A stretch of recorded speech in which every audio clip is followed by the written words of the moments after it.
Servus liebe Volleyballer und herzlich willkommen zu einer weiteren Review hier auf wieplavolleyball.de. Vor mir steht der neue Mizuno Wave Lightning Neo mit der brandneuen NRC-Technologie. Was es damit auf sich hat, sowie das Interview mit unserem Replay-Character Malte Neubert gibt es gleich.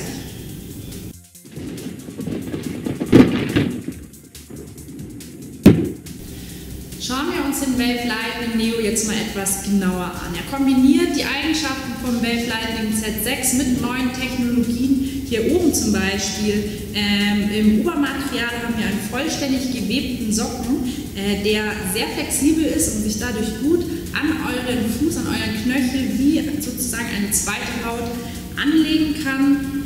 Hier vorne das Obermaterial vergleichbar mit dem Wave Lightning Z6.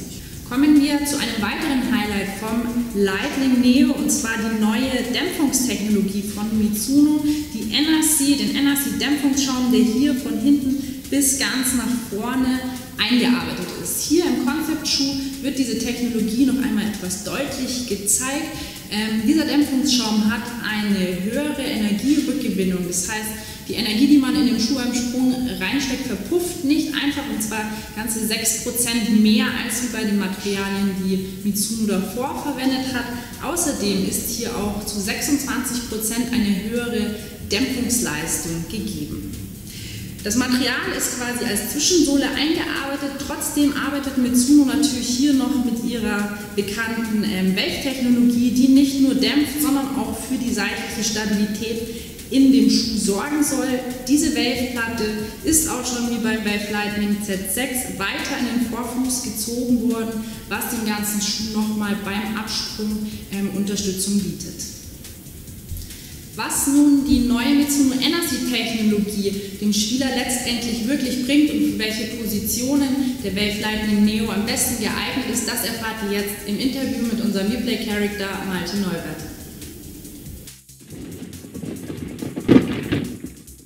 Servus Malte, schön, dass du dir Zeit genommen hast. Wir sprechen heute über das neue Mizuno-Modell, und zwar den Wave Lightning Neo. Du bist leider noch nicht reingeschlüpft, aber was ist denn so dein erster Eindruck zu dem Schuh? Naja, wenn ich den anschaue, erstmal super interessant, weil ich habe die ganzen Wave Lightning jetzt gespielt, den Z5 und den Z6, und natürlich sind die Basics sehr ähnlich. Also ich habe hier vorne den gleichen Rahmen, hinten die Stabilität. Was neu ist, neben dem Design natürlich, ist diese Sockenkonstruktion und natürlich diese NRC-Dämpfung, von der du mir schon erzählt hast, genau. Oder die ich auch schon austesten durfte bei anderen Modellen. Das heißt, das ist sicher interessant und ich freue mich auch schon mehr mit der zu arbeiten in Zukunft. Plus die Sockenkonstruktion kann ich jetzt nicht beurteilen natürlich, ohne drin gestanden zu sein, aber könnte für viele angenehm sein, dass sie halt dann nicht mehr diesen harten Seitenrand haben. Die Mizuno NRC-Technologie verspricht eigentlich eine bessere Dämpfung als auch quasi eine bessere Energierückgewinnung. Würdest du jetzt sagen, dass es vielleicht eine Rolle spielen kann, wenn man sehr, sehr viele Sprünge hintereinander hat, dass es wirklich eine Rolle spielt, dass man vielleicht länger durchhält oder dass es besonders wichtig ist im Training, dass man wirklich noch eine bessere Dämpfung hat?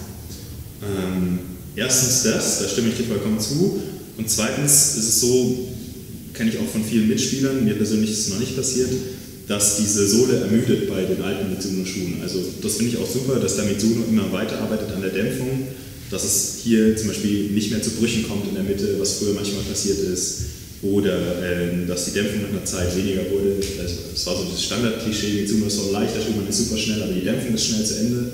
Und ich glaube, dass das jetzt schon mit der letzten Neuerung nicht mehr der Fall war, und da gehen sie wieder einen weiteren Schritt in noch bessere Richtung. Du hast bisher den Lightning schon verschiedene Generationen ausprobiert. Was für einen Spielertypen oder was für eine Position würdest du diesen Schuh empfehlen? Naja, ich kann ja selber nur sagen, für Zuspieler ist er sehr angenehm. Es ist immer noch ein recht schmaler Schuh. Ich finde, die neuen Generationen sind ein bisschen breiter geworden vorne, was ja auch für viele normalerweise recht angenehm ist. Nichtsdestotrotz ist es ein super leichter Schuh, ein reaktiver Schuh und ein Schuh, der geeignet ist normal für alle Positionen. Es ist kein Schuh, der Werbung macht mit der Massivität für so Mittelblocker. Trotzdem denke ich, dass der für alle Angreifer und Zuspieler in dem Fall sehr interessant sein kann. Vielen Dank, Malte, für deine Einschätzung. Danke dir.